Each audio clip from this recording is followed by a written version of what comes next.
Assalamualaikum warahmatullahi wabarakatuh.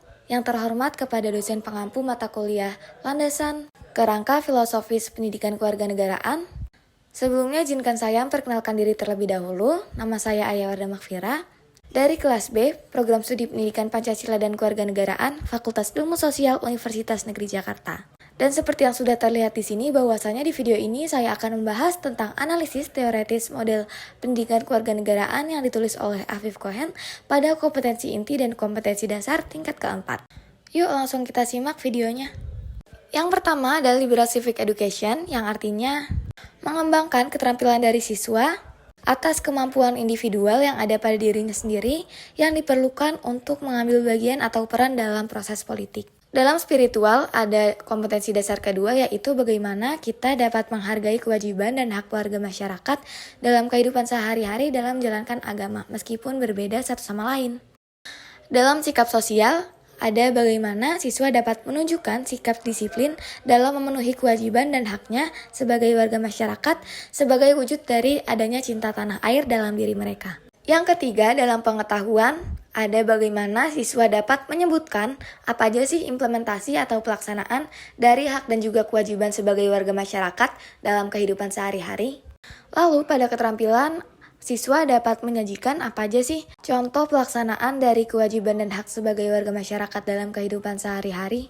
Konsep yang kedua adalah Diversity Civic Education, yang berarti bagaimana siswa dapat memahami tentang cara-cara kelompok yang ada pada masyarakat bersatu untuk menjadi masyarakat agar dapat diterima satu sama lain. Pada spiritual ada poin ketiga, yaitu bagaimana kita dapat mensyukuri adanya keberagaman umat beragama di masyarakat Indonesia ini sebagai anugerah atau hadiah dari Tuhan.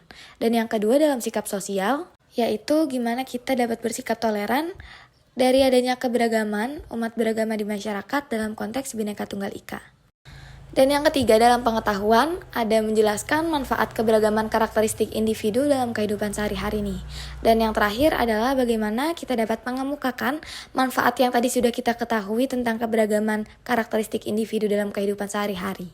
Dan konsep yang ketiga ada Critical Civic Education, yang artinya usaha untuk mengembangkan kemampuan analisis dari siswa akan segala hal yang menyimpang dari keharusan atau kebenaran.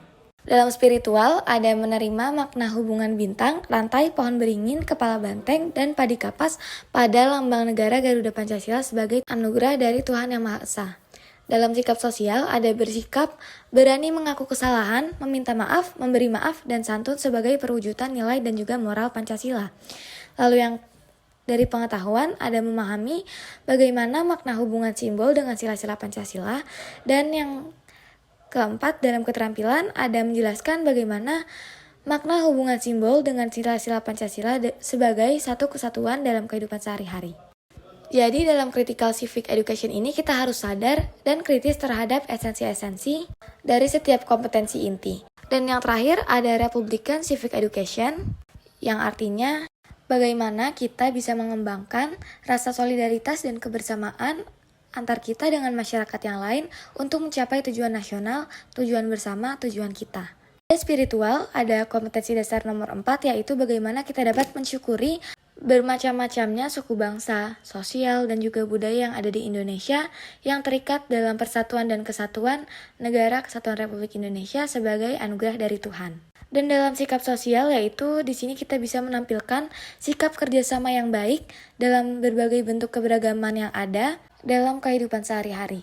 Serta dalam pengetahuan, di sini kita bisa menyebutkan berbagai bentuk keberagaman di Indonesia, di mana ini bukan menjadi masalah karena kita sudah satu dalam NKRI. Dan yang terakhir adalah keterampilan. Di sini kita bisa menyebutkan dan melakukan apa aja sih berbagai bentuk dari keberagaman yang kita miliki dengan tetap memegang teguh Bhinneka Tunggal Ika. Sekian yang dapat saya sampaikan, semoga dapat dipahami.